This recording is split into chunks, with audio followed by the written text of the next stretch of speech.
नमस्कार, आप देख रहे हैं विमर्श न्यूज। मैं हूं आकाश आपके साथ। कंपनी और व्यक्ति का पैसा नहीं है एक जैसा। आज की सबसे बड़ी खबर, चुनावी बॉन्ड को सुप्रीम कोर्ट ने गैरकानूनी बना दिया। 5 जजों की संवैधानिक पीठ ने एकमत फैसला दिया है। दूसरी खबर राजद के गलियारे से है। तेजस्वी यादव के घर में राजद सुप्रीमो ने एमएलसी और एमएलए की बैठक रखी है। इसमें एमएलए और एमएलसी को तलब किया गया है। बिहार विधानसभा अध्यक्ष नंदकिशोर यादव बने हैं और नेता प्रतिपक्ष तेजस्वी यादव बने हैं। डिप्टी स्पीकर महेश्वर हजारी द्वारा तीनों काम संपन्न किया गया था। बिहार औरंगाबाद से राहुल गांधी की रैली हुई है। झारखंड से राहुल गांधी हेलीकॉप्टर से न्याय यात्रा निकाल रहे हैं। सरकार ने 1 साल में 8 लाख नौकरी देने का वादा किया है। उधर कॉन्ट्रैक्ट सेवा करने वाले दावा करने लगे। सम्राट चौधरी ने कॉन्ट्रैक्ट सेवा वाले और एएनएम दीदियों को वादा किया था कि सरकार में आते ही उनको नौकरी दे देंगे। तत्पश्चात वो सभी बीजेपी कार्यालय में आ धमके। बिहार से सभी 6 खाली राज्यसभा सीटों पर नामांकन भर दिया गया है। राजद ने संजय यादव और मनोज झा को पर्चा भरवा दिया है। जीतन राम मांझी की तो अलग ही अदा है। उनका साफ कहना है कि हमें एक और मंत्री पद तो मिलना ही चाहिए। अगर मिले तो अच्छा, ना मिले तब भी अच्छा। 23 फरवरी को उनकी पार्टी हम हिंदुस्तानी अवाम मोर्चा की राज्य स्तर पर मीटिंग रखी गई है। बिहार के लोकसभा के 40 सीटों पर 7 चरणों में चुनाव होंगे। क्रमशः 11, 18, 23 और 28 अप्रैल को और उसके बाद 8, 12, 19 मई को चुनाव होंगे। अंतिम चरण में नालंदा, आरा, बक्सर, काराकाट, पटना साहिब, पाटलिपुत्रा सीट पर चुनाव होगा। आज सुबह एक महत्वपूर्ण फैसले में सुप्रीम कोर्ट के एक संवैधानिक बेंच ने चुनावी बॉन्ड को असंवैधानिक साबित कर दिया है। 5 जजों, जिनमें मुख्य न्यायाधीश TY चंद्रचूड़, न्यायाधीश संजीव खन्ना, BR गवई, JB परदीवाला और मनोज मिश्रा शामिल हैं। इनकी खंडपीठ ने चुनावी बॉन्ड की वैधानिकता को चुनौती देने वाले एक याचिका पर नवंबर 23 में 3 दिन तक बहस सुनी थी और फैसला सुरक्षित रखा था। याचिकाकर्ताओं ADR, मार्क्सवादी कम्युनिस्ट पार्टी और डॉक्टर जया ठाकुर ने 2017 वित्तीय कानून द्वारा किए गए बदलाव को चुनौती दी थी।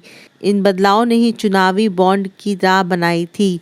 सुप्रीम कोर्ट ने कहा है कि ये चुनावी बॉन्ड संविधान के धारा 19(1)(a) के तहत दिए गए सूचनाधिकार का उल्लंघन है। कोर्ट ने कहा है कि चुनावी बॉन्ड को जारी करने वाले बैंक तत्काल प्रभाव में इसे रोक दें। राजद ने आज अपने सभी MLC और सभी MLA को तेजस्वी यादव के सरकारी आवास पर बुलाया था। 2 प्रतिनिधि भेजना है, तब महागठबंधन खेमे के विधायक MLC को आपसी साझेदारी से वोट करना होगा। कांग्रेस ने पहले से ही एक सीट पर बिहार प्रदेश अध्यक्ष अखिलेश प्रसाद सिंह को अपना उम्मीदवार बनाया है। श्री नंदकिशोर यादव 2400 को सर्वसम्मति से बिहार विधानसभा के अध्यक्ष निर्वाचित हुए।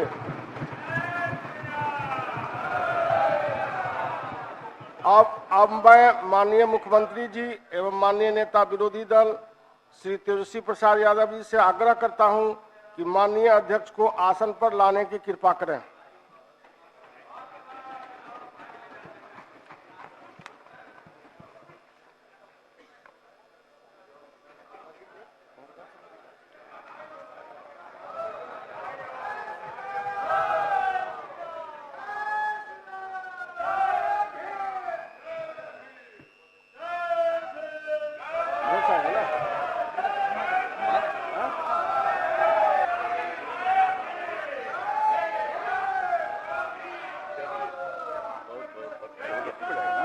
पकड़ के बिठाओगे ना भाई पकड़ के बिठाएगा ना।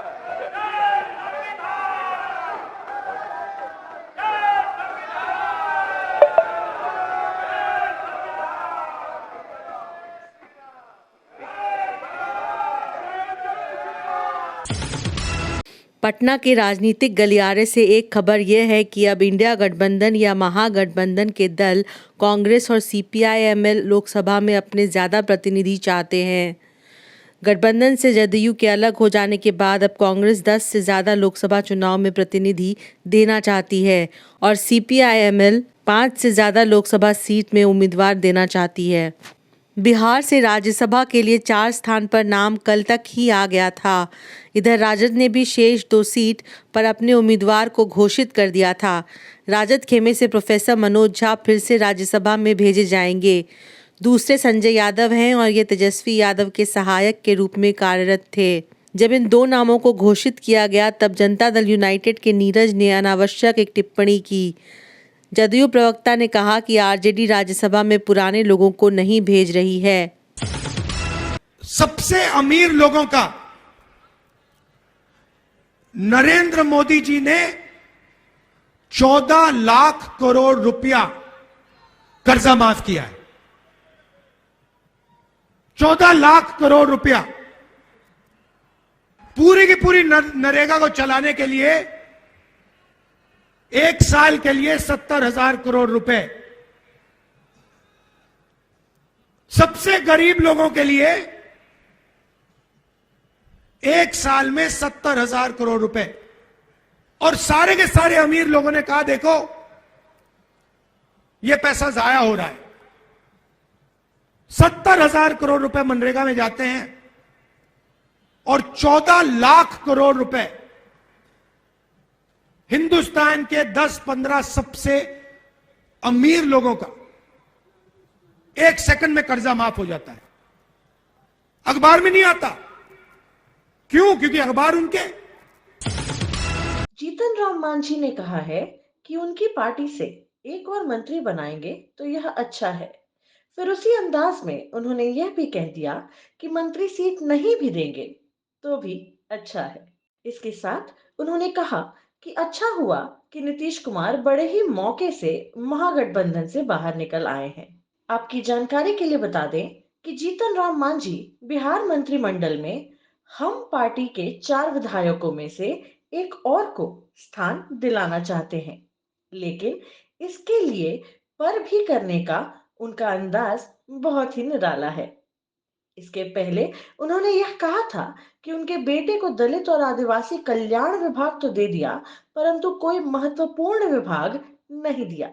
पटना के बापू भवन में जीतन राम मांझी की हम पार्टी का राज्य सम्मेलन 23 फरवरी को निर्धारित है। बिहार के लोकसभा के 40 सीटों पर 7 चरणों में चुनाव होंगे, क्रमशः 11, 18, 23 और 28 अप्रैल को, और उसके बाद 8, 12, 19 मई को चुनाव होंगे। अंतिम चरण में नालंदा, आरा, बक्सर, काराकाट, पटना साहिब, पाटलिपुत्रा सीट पर चुनाव होगा। आपको हमारी खबरों की श्रृंखला कैसी लगी यूट्यूब के माध्यम से हमें बताएं।